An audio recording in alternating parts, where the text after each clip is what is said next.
Oke. Malam. Selamat malam. Sebelumnya saya mau perkenalkan dulu ya. Namanya Yani Odilia. eh oke, rupanya foto perkenalannya nggak saya siapkan, cerita aja deh.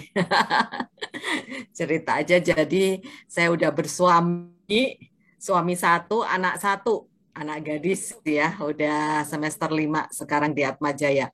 Tapi selain itu kami dikaruniai luar biasa. Jadi tadinya mertua saya memang ikut saya udah lama. Mertua saya, tapi kemudian mama saya menyusul 9 tahun yang lalu setelah papa saya meninggal, menyusul ikut kami juga gitu. Meskipun kami bukan anak tunggal. Saya dan suami sama-sama 6 bersaudara, sama-sama anak keempat. Ya, suami saya anak keempat, saya anak keempat, tapi rupanya kami diberkati dengan dipilih. Ya, bukan ini dengan dipilih untuk dikasih kesempatan untuk berbakti dari kedua belah pihak orang tua gitu. Mertua saya waktu pandemi harus pergi duluan ke rumah bapak meskipun bukan COVID ya, jatuh dan tak lama kemudian pergi duluan. Sekarang tinggal mama saya. Selain itu juga diberkati dengan 3 anak asuh yang tinggal bersama saya ya. Yang anak asuh pertama itu saya asuh sejak umur 8 bulan, sekarang udah kuliah, baru masuk kuliah tahun ini. Yang kedua kelas 2 SMP dan yang ketiga kelas 5 SD gitu. Jadi rame. Rumah saya nggak besar gitu. Jadi kalau kita keluar kamar, ke ruang makan pasti ketemu orang gitu. Tapi memang itu dulu impian saya.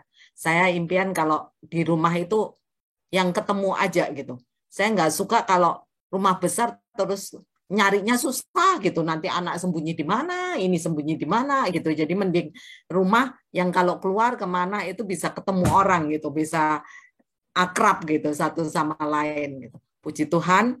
Dan hari ini kita ambil tema seberapa jauh pengenalanmu akan Yesus. Ya, saya akan ini share dulu. Oke. Sebelumnya nanti saya minta tolong ada yang bacakan ayat ya. Mungkin boleh Pak Kiki ya, yang kelihatan di sini ada Pak Kiki nih. Mungkin Pak Kiki boleh bantu saya ya nanti bacakan ayat gitu. Siap. Saudara, seringkali orang menyamakan kata tahu dan kenal gitu. Seperti kalau kita semua kenal yang nama Jokowi, kita kenal karena itu presiden kita gitu ya. Kita ngomong kita kenal dan seolah-olah kita memang kenal ketika kita banyak sekali nonton berita tentang Jokowi. Kita tahu anaknya Jokowi 3, bahkan nama anak-anaknya tahu, Gibran, Kahiyang, Kaisang, cucunya 4 gitu ya tahu. Bahkan makanan buah kesukaan Jokowi saya juga tahu karena pernah lihat beritanya. Jokowi itu nggak suka buah yang langsung dimakan, yang ada kulitnya. Jadi dia nggak suka kayak anggur, apa yang langsung makan nggak suka, yang ada kulitnya, pisang, salak, maksudnya yang bisa dikupas gitu ya. Jadi seolah-olah itu kenal, padahal nggak kenal, hanya tahu. Yang mengenal Jokowi adalah orang yang benar-benar bergaul dengan Jokowi. Orang yang sehari-hari benar-benar meluangkan waktu dengan Jokowi. Kayak kita mengenal sekali keluarga kita. Bahkan di rumah, cara meletakkan barang aja udah tahu.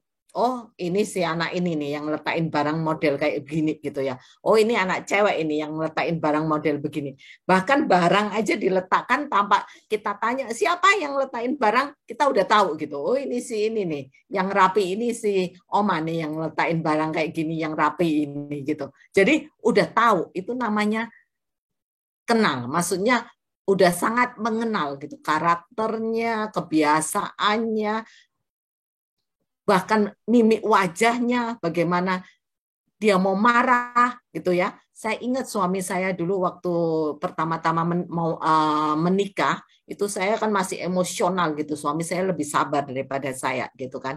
Saya lebih emosional gitu. Kalau saya mau marah, suami saya itu tahu loh. Jadi ketika saya udah mau marah, tiba-tiba dia ambil Alkitab, dia baca Alkitab. Saya kan udah ikut persekutuan doa sejak sebelum menikah, saudara. Jadi saya lihat orang baca Alkitab mau marah-marah takut gitu ya. Saya tungguin gitu dia selesai baca Alkitab. Nggak selesai-selesai, saudara. Saya udah bolak-balik keluar masuk kamar, dia masih baca, nggak tahu dari Kejadian sampai Wahyu gitu, sampai nggak jadi marah gitu. Atau kalau saya udah mau marah, tiba-tiba dia ambil sikap doa, dia mulai puji-pujian penyembahan, saudara. Wah, saya tambah takut lagi gitu ya, ngomelin orang yang puji-pujian, yang penyembahan begitu. Jadi sampai Mimi mau marah aja tahu gitu suami saya. Akhirnya ya saya 24 tahun perkawinan hampir nggak pernah berantem. Saudara, gimana mau berantem gitu ya. Gayanya kayak begitu gitu. Jadi nggak nyampe marah, marah udah reda baru kita ngomong baik-baik. Nah, itu beda antara tahu dan kenal. Nah, hari ini kita mau bertanya kayak introspeksi diri. Yaitu sejauh mana pengenalan kita akan Yesus. Kita semua percaya Tuhan Yesus sebagai Tuhan dan juru selamat kita gitu. Tapi hari ini kita mau belajar dari seorang buta yang disembuhkan oleh Yesus. Tahap-tahap pengenalan orang buta ini, apakah sudah kita di mana gitu, di tahap mana gitu ya. Nanti kita bahas satu persatu ya.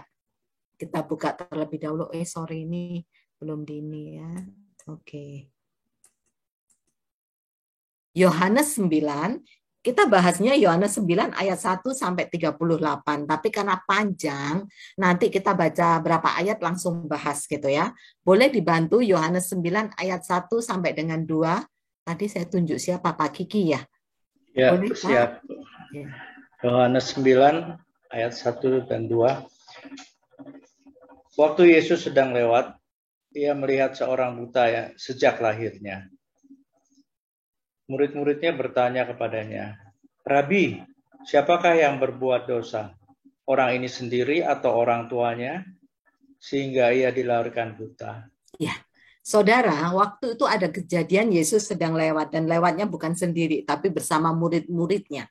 Tiba-tiba ada yang menarik perhatian murid-muridnya, yaitu seorang buta, udah buta pengemis lagi, ya, udah buta pengemis yang ada di situ. Dan seperti biasa, murid-muridnya mulai pengen tahu ini dosa siapa gitu. Itu juga kita alamin, saudara, sampai sekarang ini. Ketika ada orang menderita, ketika ada orang yang kayaknya sial banget gitu ya, ketika ada orang yang kasihan banget, kita itu kayak mencari ini dosa siapa, ini salah siapa, begitu saudara. Ya, makanya murid-muridnya tanya, ini dosa siapa? Dia sendiri atau orang tuanya? Tapi saya percaya muridnya nggak mungkin waktu itu menuduh dosa orang buta ini. Karena apa? Dia dilahirkan buta sejak lahirnya. Jadi belum melakukan apa-apa sudah buta gitu. Muridnya tentu pengen bertanya apakah orang tuanya yang berbuat dosa sehingga orang ini dilahirkan buta. Dan pertanyaan dari murid-muridnya ini masuk akal karena saudara, pada zaman hukum Taurat atau hukum Musa, itu kesalahan orang tua, itu kutuknya kena kepada anak-anaknya. Boleh minta tolong Keluaran 20 ayat 5. Keluaran 20 ayat 5. Janganlah kamu menyembah atau beribadah kepadanya, sebab aku, Tuhan Allahmu, adalah Allah yang cemburu, yang membalas kesalahan ayah kepada anak-anaknya sampai keturunan yang ketiga dan keempat dari orang-orang yang membenci aku. Ya, ini salah satu contoh dalam hukum Taurat di mana ada namanya kutuk keturunan. Bahkan kalau saudara baca ya di Perjanjian Lama, itu sampai ada keturunan ke-10 loh kutuknya. Jadi sampai keturunan ke-10 begitu. Jadi saudara, ada kutuk keturunan dalam hukum Taurat. Makanya murid-muridnya tanya ini dosa siapa gitu ya. Seperti kalau orang lihat anak cacat, saya kadang suka dengar ya gitu, anaknya cacat gitu, tapi orangnya kaya, terus mulai ngomong gini, itu tega sih bikin anaknya jadi tumbal gitu, padahal belum tentu juga gitu ya saudara. Tapi udah ada penghakiman gitu, itu kaya itu gara-gara anaknya dibikin tumbal tuh, lihat anaknya cacat gitu. Atau kalau enggak gini, itu anaknya cacat karena dulu dia kawin nggak disetujuin sama orang tuanya gitu. Atau oh dia keturunannya jahat banget sih pantasan anaknya cacat. Jadi banyak sekali penghakiman bahwa kutuk keturunan itu masih ada sampai dengan sekarang ini. Tapi apa jawab Yesus? Kita lanjut ya. Kita lanjut Yohanes 3 sampai dengan 5 ya. 9 3 sampai 5. Boleh, Pak? Yohanes 9 ayat 3 sampai 5. Jawab Yesus, bukan dia dan bukan juga orang tuanya, tetapi karena pekerjaan-pekerjaan Allah harus dinyatakan di dalam dia. Kita harus mengerjakan pekerjaan dia yang mengutus aku. Selama masih siang, akan datang malam, di mana tidak ada seorang pun yang dapat bekerja. Selama aku di dalam dunia, akulah terang dunia. Iya. Tuhan Yesus menjawab lain, ya. Seakan-akan menentang hukum Taurat itu. Tuhan Yesus bilang bukan salah orang tuanya, bukan salah dia. Tapi pekerjaan-pekerjaan Allah harus dinyatakan melalui dia, di dalam dia melalui siapa? Melalui Yesus, ya. Yesus bilang, aku yang bekerja selama masih siang, aku adalah terang dunia. Jadi Tuhan Yesus ini sudah menyatakan bahwa nanti ya dialah yang akan mengangkat setiap kutuk hukum Taurat itu. Di mana? Di atas kayu salib. Di mana Tuhan mati sebagai orang terkutuk. Tuhan yang nggak berdosa mati sebagai orang terkutuk supaya apa? Kita orang terkutuk ini boleh dibebaskan oleh Tuhan Yesus. Selanjutnya ada ayatnya Galatia 3 ayat 13. Galatia 3 ayat 13. Iya. Kristus telah menebus kita dari kutuk hukum Taurat dengan jalan menjadi kutuk karena kita. Sebab ada tertulis, terkutuklah orang yang digantung pada kayu salib. Iya, ini sebenarnya pernyataan Yesus, tapi pada waktu itu murid-murid tidak mengerti. Ya, orang-orang tidak mengerti. Mereka belum mengenal Yesus terlalu jauh. Dan saudara, malam hari ini kita mau belajar proses pengenalan Yesus, bukan murid-muridnya, tapi orang buta ini, ya, yang nantinya disembuhkan oleh Tuhan Yesus. Bagaimana proses pengenalan orang buta ini atau mantan orang buta, karena sudah disembuhkan mantan orang buta ini, pengenalannya kepada Yesus. Prosesnya seperti apa? Yang pertama, ya, hanya mengenal nama Yesus. Itu Yohanes 9 ayat 6 sampai dengan 12. Pak Kiki masih kuat baca atau mau gantian, Pak? Gantian Pak Hendri, Bu. Oh iya, boleh. Itu yang ditunjuk baca ya. Langsung aja Yohanes 9 ayat 6 sampai 12. Setelah ia mengatakan semuanya itu, ia meludah ke tanah dan mengaduk ludahnya itu dengan tanah, lalu mengoleskannya pada mata orang buta tadi, dan berkata kepadanya, "Pergilah, basuhlah dirimu dalam kolam Siloam." Siloam artinya yang diutus. Maka pergilah orang itu, ia membasuh dirinya, lalu kembali dengan matanya sudah melek. Tetapi tetangga-tetangganya dan mereka yang dahulu mengenalnya sebagai pengemis berkata, "Bukankah dia ini yang selalu mengemis?" Ya, lanjut Pak yang sebelah yang putih ini. Ada yang berkata, "Benar, dialah ini." Ada pula yang berkata, "Bukan, tetapi ia serupa dengan dia." Orang itu sendiri berkata, "Benar, akulah itu." Kata mereka kepadanya, "Bagaimana matamu menjadi melek?" Jawabnya, "Orang yang disebut Yesus itu mengaduk tanah, mengoleskannya pada mataku dan berkata kepadaku, 'Pergilah ke Siloam dan basuhlah dirimu.' Lalu aku pergi dan setelah aku membasuh diriku, aku dapat melihat." Lalu mereka berkata kepadanya, "Di manakah dia?"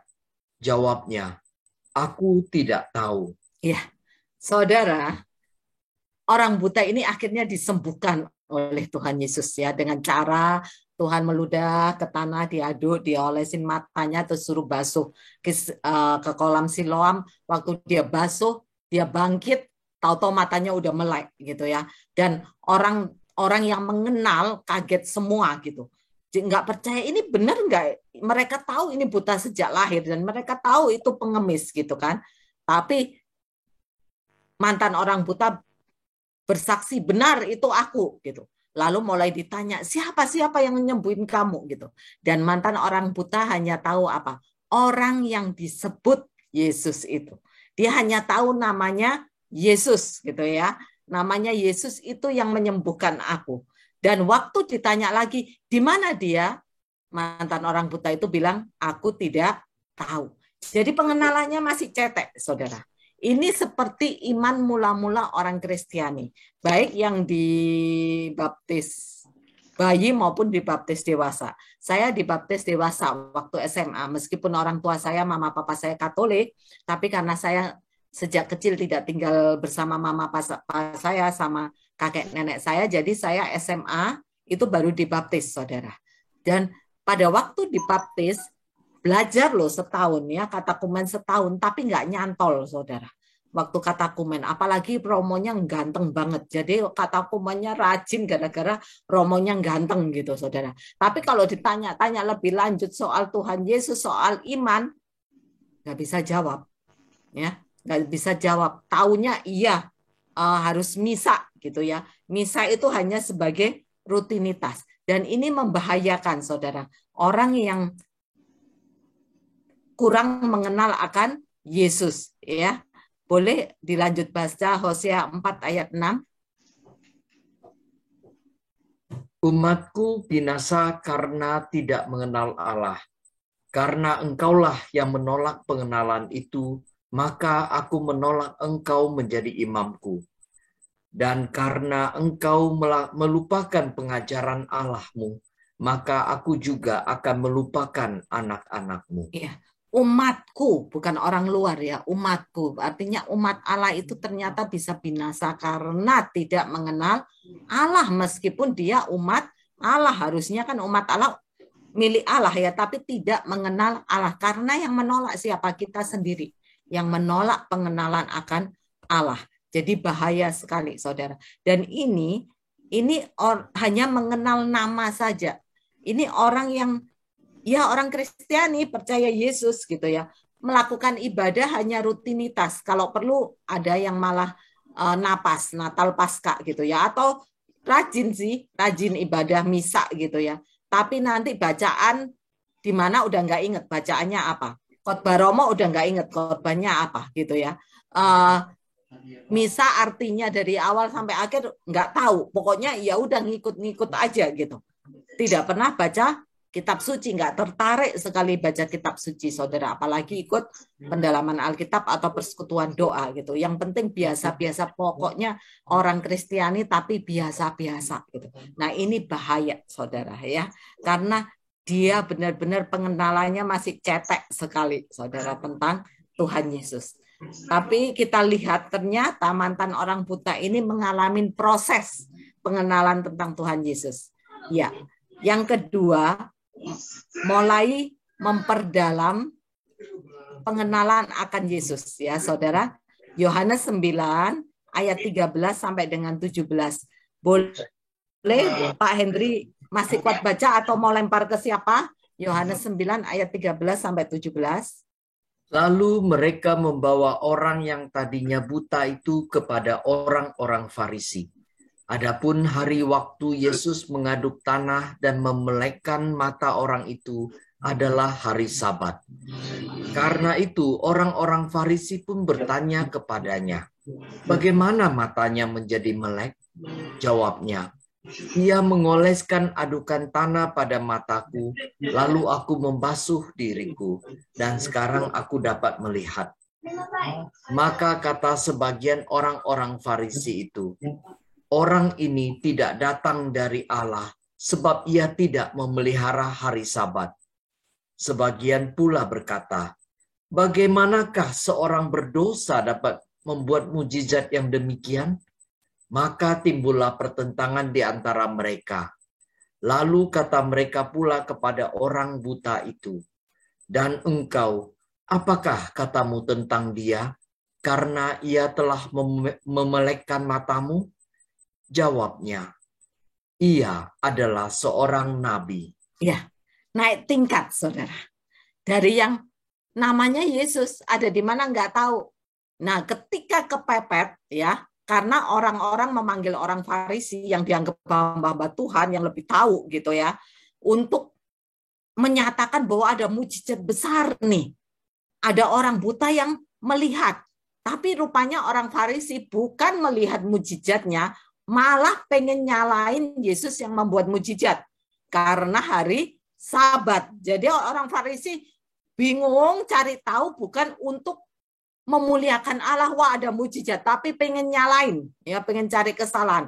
Jadi orang Farisi mepet orang buta itu atau dedes, maksudnya ya menekan orang buta dengan pertanyaan, mantan orang buta dengan pertanyaan-pertanyaan. Dan ketika kepepet, mantan orang buta ini mulai ya memperdalam pengenalannya akan Yesus. Tadinya cuma nama Yesus, nggak tahu, akhirnya dia mulai mengenal bahwa Yesus itu seorang nabi, karena pasti utusan Allah, nggak mungkin orang berdosa membuat mujizat gitu ya. Jadi dia adalah seorang nabi, naik tingkat, saudara. Nah, ini seperti juga orang Kristiani, saudara. Banyak orang Kristiani ketika kepepet mulai belajar firman, ya, karena ada pertanyaan-pertanyaan dalam hidupnya yang nggak bisa kejawab. Biasanya kepepet karena masalah-masalah, entah itu masalah ekonomi, rumah tangganya jadi ujung tanduk, atau masalah lain ya. Waktu saya pertama-tama ikut pendalaman Alkitab, terus ada kesaksian kenapa ikut pendalaman Alkitab, banyak gitu yang kebanyakan karena masalah gitu ya, yang kepepet karena yaitu ekonominya bangkrut gitu kan, kepepet karena rumah tangganya udah mau cerai, kepepet punya masalah ini, ada yang kepepet gara-gara anaknya, saudara. Ya, anaknya itu udah sama dia masukin putra altar sejak kecil, tahu-tahu waktu SMA anaknya bilang begini, "Mami, aku nggak mau lagi jadi putra altar dan aku nggak mau lagi aktif," gitu ya. Aktif misa, maksudnya misa ya udah kalau dia sempet aja. Karena Mami, aku ya kalau yang aku percaya itu Tuhan yang benar, coba ya. Tuhan yang benar. Kalau enggak, maminya sampai mau pingsan, saudara. Ya, ini. Nah, waktu anaknya tanya-tanya, maminya nggak bisa jawab. Akhirnya dia ikut belajar kitab suci, saudara. Supaya apa? Supaya kalau anaknya tanya, apa yang ditanyain nanyanya, dia tanya gitu kepada pembimbing rohaninya gitu, supaya dia bisa jawab. Jadi banyak orang kepepet akhirnya belajar yang namanya kitab suci untuk mengenal Yesus lebih dalam, karena pengenalan akan Yesus ada di dalam kitab suci ya. Kita nggak seperti murid-murid yang tinggal bersama Yesus, kita mengenal Yesus melalui kitab suci. Tapi biasanya yang seperti ini kalau disuruh doa, disuruh kesaksian, suruh maksudnya ada diberi tanggung jawab, biasanya ngomongnya, "Aduh belum bisa, aku nggak siap," gitu ya. Jadi maunya jadi pendengar firman aja, tapi belum mau tergerak untuk melayani, tergerak untuk maksudnya bersaksi, itu belum tergerak, saudara. Itu adalah pengenalan yang kedua, ya. Tapi orang buta ini naik tingkat lagi, saudara. Dia mengalami proses pengenalan yang ketiga, saudara ya. Ini agak panjang.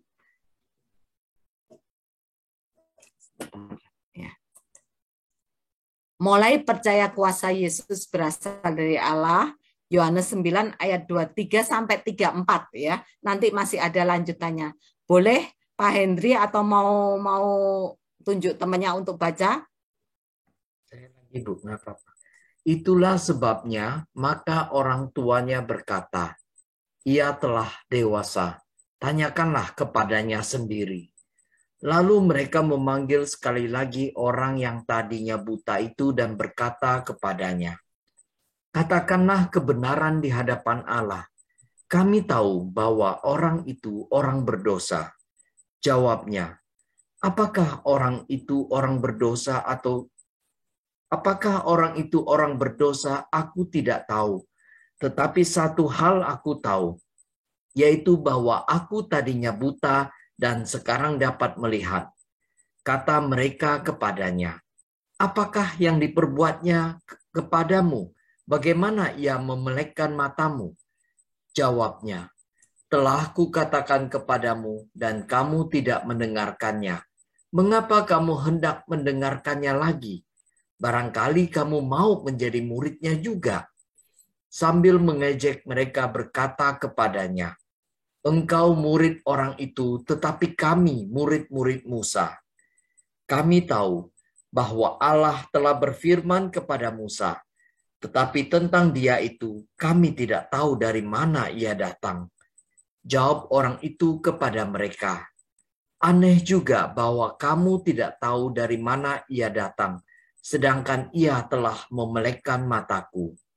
Ya, sebentar ya, masih ada lanjutannya. Ya, ini lanjutannya. Kita tahu bahwa Allah tidak mendengarkan orang-orang berdosa, melainkan orang-orang yang saleh dan yang melakukan kehendaknya.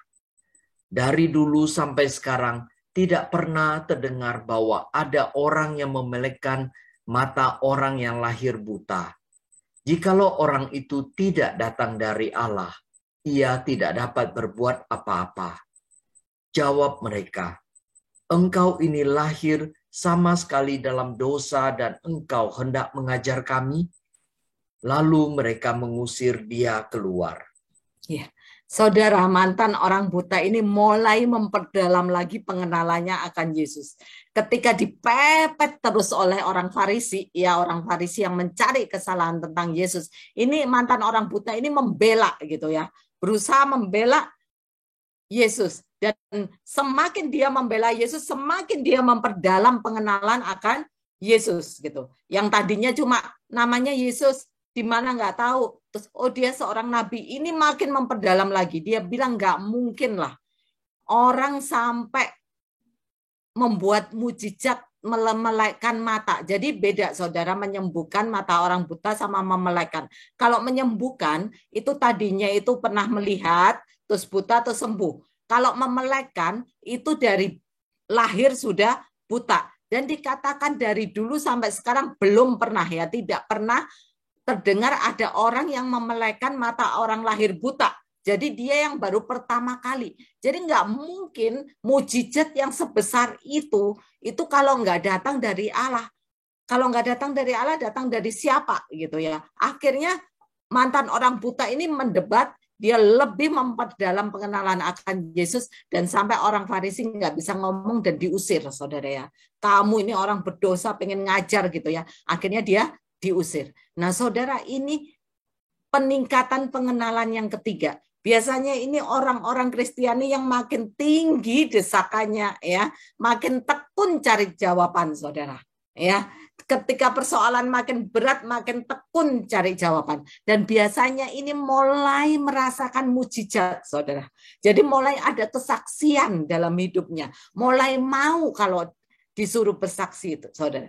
Tapi kalau pelayanan masih, kalau ada waktu ya, nanti ya. Maksudnya masih istilahnya masih kehidupannya belum terlalu melekat kepada Yesus. Tapi udah mau untuk bersaksi. Saudara, saya pernah mengalami yang seperti ini ya. Pernah mengalami di tingkat-tingkat ini. Belasan tahun yang lalu saya dan suami mengalami masalah keuangan, saudara.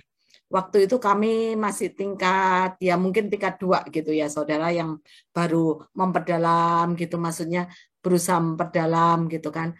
Nah, waktu kami mengalami masalah keuangan, hutang yang demikian besar, udah jual apapun, hutangnya belum lunas, harta udah nggak ada gitu ya. Itu pertama-tama kami mengandalkan kekuatan sendiri. Jadi gini, udah doa, tahu pakai firman lagi doanya, Allahku akan mencukupi segala kebutuhanku menurut kekayaan dan kemuliaan Kristus Yesus. Amin. Begitu amin keluar gini. Waduh, besok ini nih udah ditagih-tagih kayak gini, harus utang nih. Utang ke siapa lagi ya? Jadi cari jalan sendiri, saudara. Jalannya gali lubang, tutup lubang, malah nggak karu-karuan gitu, saudara. Sampai pada akhirnya kami belajar ke tingkat yang ketiga ini ya, saudara. Kami belajar berserah banget. Dan ketika kami belajar berserah, mujizat demi mujizat terjadi mulai. Dan ketika mujizat demi mujizat terjadi, kami mulai bersaksi, saudara ya.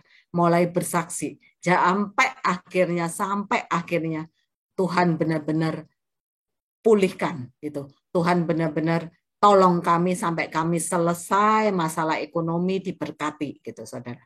Dan saudara, pandemi kemarin sebenarnya kami juga ngalamin masalah, kena imbas pandemi. Karena suami saya itu kan pabrik kursi sinema, saudara. Pada waktu awal tahun 20 itu banyak sekali proyek sinema. Tahu-tahu lockdown, saudara. Tutup, proyek berhenti, tagihan yang lalu-lalu, yang sebelum-sebelumnya juga berhenti dibayar. Jadi nggak ada pembayaran, proyek tutup gitu, saudara. Dan saat seperti itu, dilemanya apa? Karyawan gitu kan, saudara. Jadi pada waktu itu akhirnya suami saya memutuskan tetap tidak PHK. Jadi ya udahlah, dulu perusahaan maksudnya diberkati, ya udah kita sama-sama nikmati. Sekarang perusahaan dalam masalah, yuk kita bareng-bareng gitu ya. Akhirnya saudara, tapi dalam kondisi seperti itu udah beda dengan yang dulu ya, saudara, yang waktu kita ngalamin pernah ekonomi yang pertama, tapi itu benar-benar lebih jauh, lebih apa ya, lebih parah lah gitu. Yang sekarang ini ya oke lah gitu, maksudnya masih bisa jalan, masih ada berkat gitu ya, saudara. Meskipun harus mengencangkan ikat pinggang, tapi masih ada berkat gitu. Tapi masalahnya, saudara, akhirnya kesulitan untuk bayar pajak kan, saudara. Karena apa? Tagihannya nggak dibayar-bayar gitu. Dan waktu setahun berlalu, mulai orang pajak kan datang, maksudnya ini tuh suami saya dengan tenangnya bilang begini, lebih baik saya utang sama negara daripada saya bikin karyawan dan keluarganya tidak bisa makan. Saya memilih uang saya untuk menggaji karyawan saya meskipun itu gaji buta. Jadi hampir nggak ada order, saudara. Tapi gaji tetap jalan terus gitu. Jadi kalau utang sama negara, siapa sih yang berani nggak bayar? Pasti dibayar. Kalau ada uang pasti dibayar gitu ya. Siapa yang berani nggak bayar gitu kan? Pasti dibayar kok gitu. Kalau udah stabil, nanti udah mulai lagi pasti dibayar. Ini karena kondisi aja gitu. Tapi daripada saya milih bayar ke negara, saya bikin karyawan keluarganya nggak bisa makan. Jadi saya milih udah, aku tetap utang deh gitu, utang dulu gitu, saudara. Jadi akhirnya ya kita dikasih kemudahan gitu. Itu bisa tenang menghadapi karena apa, saudara? Kami udah mengenal gitu bahwa Tuhan nggak pernah akan meninggalkan kami gitu. Bahwa banyak orang yang ketakutan gitu ya, sampai akhirnya melakukan hal-hal yang lebih mentingin gitu ya, ini daripada ini gitu. Tapi kita pada waktu itu udahlah, kita tahu gitu ya bahwa apa yang kita lakukan ini Tuhan juga berkenan kok gitu. Kita peduli terhadap orang meskipun ya kita sendiri dalam kondisi begini, tapi kita peduli gitu. Dan saudara, puji Tuhan ya, awal tahun ya setidaknya akhir tahun sudah mulai ada cahaya karena sinema udah mulai buka, otomatis ada harapan, saudara ya. Ada harapan dan kami juga percaya tahun 22 ini pasti dipulihkan gitu ya. Pasti akan bangkit lagi karena sudah mulai order yang tadinya berapa bulan nggak ada itu ya, udah mulai gitu, saudara, ada order gitu. Jadi beda gitu. Ketika pengenalan kita akan Tuhan ya bertambah, iman kita pun sangat-sangat berbeda, saudara. Dan yang terakhir, proses pengenalan mantan orang buta ini. Ya, saudara. Yohanes 9:35 sampai dengan 38 boleh dibaca. Yesus mendengar bahwa ia telah diusir keluar oleh mereka. Kemudian ia bertemu dengan dia dan berkata, "Percayakah engkau kepada Anak Manusia?" Jawabnya, "Siapakah dia, Tuhan? Supaya aku percaya kepadanya." Kata Yesus kepadanya, "Engkau bukan saja melihat dia, tetapi dia yang sedang berkata-kata dengan engkau, dialah itu." Katanya, "Aku percaya Tuhan." Lalu ia sujud menyembahnya. Iya. Akhirnya mantan orang buta ini mengenal Yesus secara pribadi.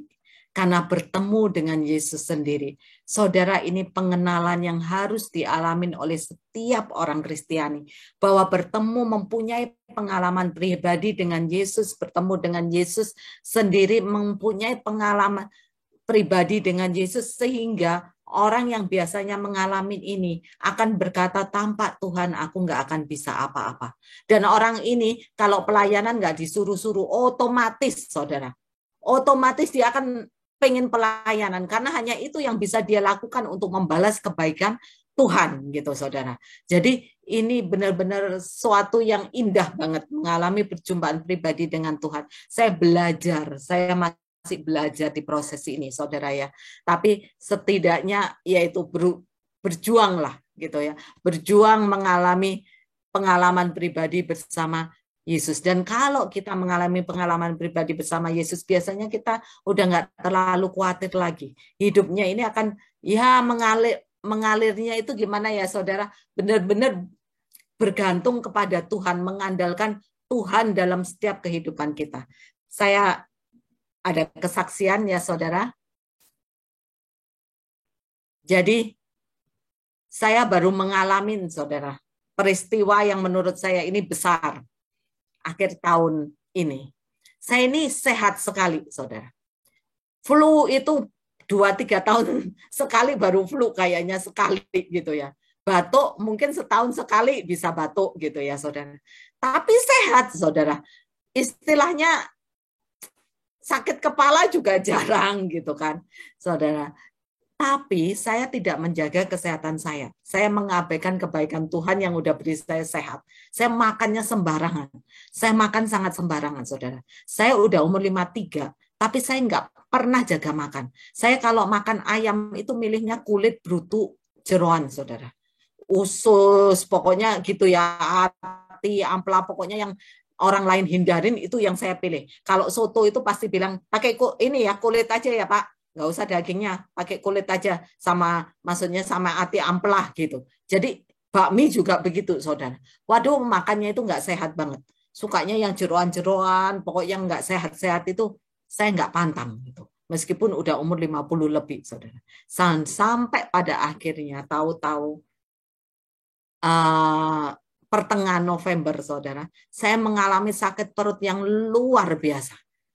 Sakit perut yang luar biasa sehingga saya harus opnam. Belum pernah saya ngalamin sakit perut yang seperti itu. Saya opnam dan waktu opnam dicek pertama cuma diagnosanya usus buntu karena saya hampir nggak ada keluhan apa-apa. Ditanya nggak ada keluhan apa-apa ya baru ngalamin ini sakit gitu kan. Ternyata waktu di USG, waduh kok kayaknya ada sesuatu, akhirnya di CT scan. Waktu CT scan baru kelihatan saudara, tubuh saya itu ternyata saudara menyimpan penyakit ya saudara. Jadi usus saya penuh dengan bisul saudara. Gede-gede lagi bisulnya. Ada 5,3, ada 5,7. Hati saya ada 7 bisul saudara. Usus penuh bisul, hatinya penuh bisul ya, gitu. Gede-gede juga. Dan ginjal saya ada batunya. Rahim saya ada miom 5,2 saudara. Loh gitu ya, nggak ada keluhan saudara. Mens juga ya, saya baru menopause tahun lalu, tapi sebelumnya nggak ada keluhan saudara. Mens juga lancar, maksudnya normal gitu ya, nggak keluhan kayak sakit perut dan sebagainya gitu. Ternyata bisa tubuh saya menyimpan penyakit itu, dan saya itu memang punya bawaan jantung ya. Jantung saya itu detaknya itu lebih cepat. Jadi saya itu terkenal manusia AC, saudara. Karena detak jantung saya lebih cepat. Kalau kena panas, wah saya keringetnya itu kayak orang mandi, gitu ya. Saya sangat suka AC gitu ya, karena ini. Jadi kalau bangun tidur itu detak jantung saya udah 100 lebih, kayak orang udah habis olahraga lari itu, saudara. Padahal saya baru bangun tidur, belum apa-apa gitu. Itu aja kelemahan saya, maksudnya bawaan saya gitu. Dan saudara, pada waktu seperti itu,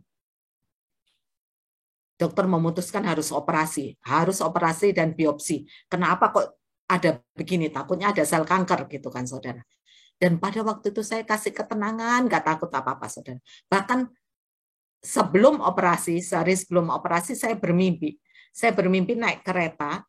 Keretanya itu kayak roller coaster ya, yang terbuka begitu saudara. Dan masuk dalam sebuah terowongan yang menakutkan sekali. Tapi saya bertahan, saya berdoa gitu ya. Sampai akhirnya keluar dari terowongan itu ada sebuah gunung putih banget gitu. Dan waktu saya tiba di gunung putih itu ada suara, kamu yang pertama sampai sini, katanya gitu. Kamu yang pertama sampai sini. Terus saudara pada waktu itu saya mikir, saya nggak cerita ke suami saya cuma mikir waktu itu, ini antara dua Tuhan. Aku sembuh atau aku balik. Maksudnya balik ke rumah Bapak gitu kan, Gunung Putih ini nggak tahu ini antara balik ke rumah Bapak atau sembuh. Saya nggak cerita ke suami saya. Tapi saya nggak ada takutnya saudara. Nggak ada takutnya, andai kata sampai balik ke rumah Bapak pun ya udah gitu loh. Maksudnya ya udah siap gitu. Jadi saudara akhirnya dioperasi, suami saya udah waktu itu udah khawatir karena apa? Jantung saya kan harus dibius. Biusnya itu lebih parah. Waktu saya pernah 11 tahun yang lalu dikuret, dibius total itu hampir nggak balik, saudara. Saya ingat waktu itu saya mau balik itu susah banget. Akhirnya saya memutuskan nggak balik, ya, karena saya mau balik itu susah. Sampai akhirnya ada anak kecil umur 5 tahun, rupanya anak saya kayaknya saudara yang dikuret itu ya. Ya kan saya keguguran. Itu dorong saya. Dia bilang begini, mama balik dulu, didorong sama dia. Dan waktu didorong itu saya balik, saudara. Tahu-tahu sadar-sadar saya udah di rumah sakit. Gitu. Itu pengalaman 11 tahun yang lalu waktu di bius total. Ini biusnya lebih parah, kata dokter. Ya, lebih parah, jadi dikasih alat pacu. Gitu. Kalau jantungnya nggak balik, paling nggak alat pacunya yang ambil alih. Gitu, saudara. Tapi puji Tuhan, tahu-tahu sadar-sadar saya udah di kamar. Oh, berarti saya balik gitu ya. Berarti nggak balik ke rumah Bapak, tapi balik ke dunia lagi gitu. Berarti ada tugas saya belum selesai gitu, saudara. Dan pada waktu seperti itu, saudara ya, saya tenang gitu. Maksudnya istilahnya saya benar-benar apa ya, pasrah gitu sama Tuhan. Dan Tuhan luar biasa, saudara. Hasil biopsinya bagus, nggak ada sel kanker gitu ya. Dan hanya murni bakteri, dan Tuhan benar-benar cukupkan semuanya, termasuk biaya yang hampir 200 juta. Wah, itu pokoknya semua ada yang tanggung gitu ya, saudara. Pokoknya mulus lah. Saya di rumah sakit sampai keluar itu mulus gitu. Sekarang masih pemulihan sebenarnya, saudara. Makanya nanti sehabis firman saya minta izin saya keluar dulu ya, saudara. Karena ini perut sebenarnya masih belum terlalu nyaman gitu ya, saudara. Dan sebulan kemudian waktu USG, miom saya udah mengecil sendiri, nggak dikutak-katik sama dokter, batu ginjalnya juga mengecil sendiri gitu ya. Belum hilang, tapi paling nggak udah mengecil, jadi dokter bilang udah deh, nanti 6 bulan lagi baru periksa lagi, maksudnya untuk batu ginjal dan miom gitu, dilihat perkembangannya. Dan yang luar biasa, saudara, yang luar biasa adalah saya merasakan betapa saya disayang banyak orang gitu. Saya tahu, saudara, ibu itu, mami, itu kalau di rumah itu lebih menjengkelkan. Karena apa? Suka cerewet, bener nggak? Suka ngatur gitu. Saya sadar kadang saya itu menjengkelkan anak-anak saya gitu. Suka ngatur, maksudnya cerewet gitu kan. Ini. Tapi pada waktu itu, waktu saya pulang dari rumah sakit, saya tanya, mbak saya bilang gimana keadaan rumah? Terus mbak saya bilang, Ibu, selama ibu di rumah sakit, kita semua kayak anak yatim piatu. Nggak ada tawa, nggak ada senyum di rumah ini. Cici nggak mau keluar dari kamar, bahkan makan aja nggak mau. Yang anak asuh saya selalu ngeluh, mami kok nggak pulang-pulang sih, nggak enak, nggak ada mami nggak pulang-pulang sih. Semua oma, mama saya juga tanya terus, waduh rumah ini surem banget katanya gitu. Benar-benar begitu ibu pulang lihat, langsung ada tawa lagi. Anak saya langsung, waduh nggak ninggalin saya, Kak, nemenin saya terus gitu kan. Yang satu keluar masuk gitu, maksudnya langsung ada senyum. Waktu itu saya terharu sekali. Saya terharu karena saya berasa Tuhan luar biasa gitu ya. Saya nggak pernah sadar bahwa saya menjadi seberarti ini bagi orang-orang rumah saya gitu ya. Sampai saya sakit baru saya maksudnya dapat konfirmasi ternyata saya ini berarti bagi orang-orang serumah saya. Kalau suami saya nemenin saya terus dari awal, nggak pernah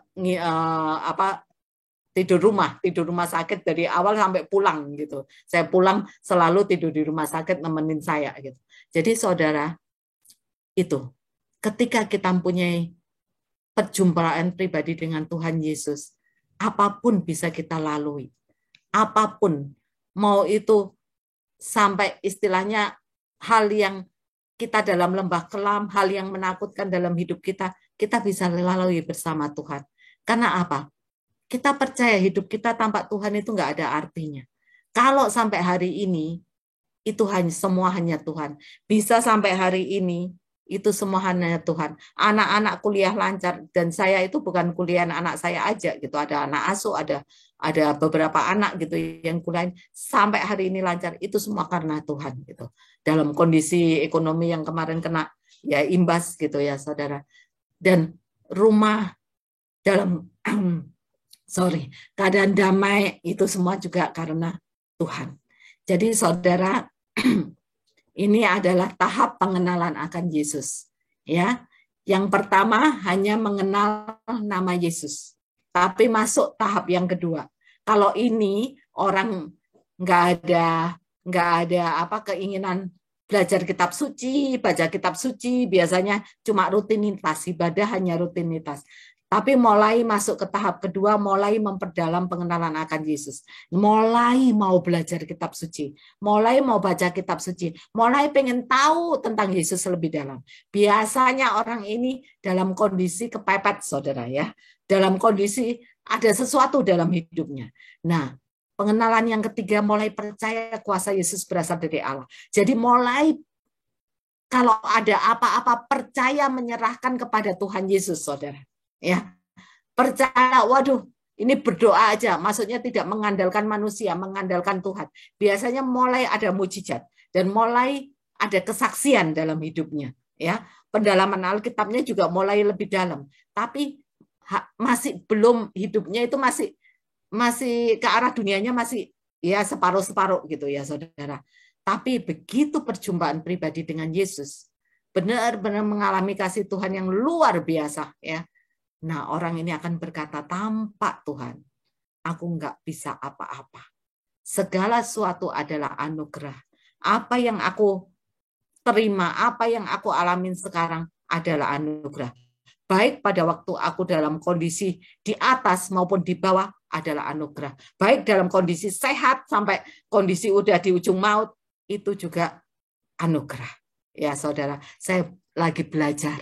Belum sukses saudara, tapi saya belajar untuk naik tingkat yang perjumpaan pribadi dengan Yesus. Yaitu saudara, firman kita hari ini, kita mau tutup dalam doa, tapi setelah itu saya mohon maaf, saya pamit ya. Saya akan keluar terlebih dahulu ya, Pak Hendri ya, itu ya. Oke, kita tutup dalam doa.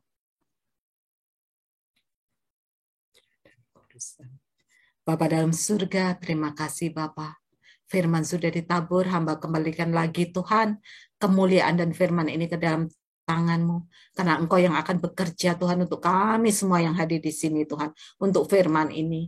Agar dalam hidup kami tidak puas Tuhan dengan kondisi pengenalan kami akan Engkau. Tidak puas dengan iman kami Tuhan. Tapi kami terus mendalami, menggali Tuhan. Sampai kami mengalami perjumpaan pribadi dengan Engkau. Merasakan kasih-Mu yang luar biasa. Sampai kami tidak bisa lepas daripada Engkau Tuhan. Sampai hidup kami Tuhan, pelayanan bukan suatu pilihan, tapi itu otomatis kami lakukan karena kami ingin membalas kasih-Mu Tuhan. Tuhan, hamba-Mu berdoa Tuhan untuk semua yang hadir di sini. Mereka semua akan mengalami perjumpaan pribadi dengan Yesus, merasakan kasih-Mu yang luar biasa. Dalam kondisi apapun mereka merasakan kasih-Mu sungguh hidup, sungguh nyata dalam hidup mereka Tuhan. Terima kasih Bapa. Dan hamba-Mu juga berdoa untuk semua yang hadir di sini yang mengalami masalah Tuhan. Jika itu sakit penyakit, kami berdoa dalam nama Tuhan Yesus, dengan bilur-bilur-Mu Engkau sembuhkan. Jika Engkau memberi hamba kekuatan kesembuhan, maka Engkau juga bisa memberi kesembuhan pada semua yang hadir di sini maupun keluarganya yang sedang mengalami sakit penyakit. Dan jika itu masalah ekonomi Tuhan, Engkau juga Tuhan dalam nama Tuhan Yesus mau pulihkan. Engkau juga Tuhan pernah menolong hamba-Mu ini Tuhan, memulihkan hamba-Mu ini Tuhan. Engkau juga akan menolong semua yang hadir di sini yang mengalami masalah ekonomi, apalagi utang piutang Tuhan. Engkau berikan jalan keluar Tuhan Yesus untuk bebas daripada utang Tuhan. Dan jika ini mengalami masalah rumah tangga Tuhan, hamba juga berdoa dalam nama Tuhan Yesus, pulihkan keluarga-keluarga Tuhan, agar hati ayah Tuhan kembali pada istri dan anaknya Tuhan, hati istri kembali pada suami dan anaknya, dan hati anak kembali pada orang tuanya, agar keluarga-keluarga dipulihkan mengalami kasih-Mu yang luar biasa, menjadi kesaksian Tuhan bagi orang yang bergantung kepadamu. Dan Tuhan, apapun masalah mereka Tuhan, hamba tidak tahu, tapi Engkau tahu, Engkau yang menjamah mereka semua. Tuhan memberikan jalan keluar. Terima kasih Bapak, terima kasih. Hamba Tuhan, naikkan doa kami yang kurang sempurna ini. Hanya dalam nama-Mu yang sempurna, nama di atas segala nama, nama Yesus Kristus, Tuhan dan pengantara kami yang hidup dan berkuasa, kini dan sepanjang segala masa. Amin. Dalam nama Bapa, Putra, dan Roh Kudus. Amin. Terima kasih. Tuhan berkati.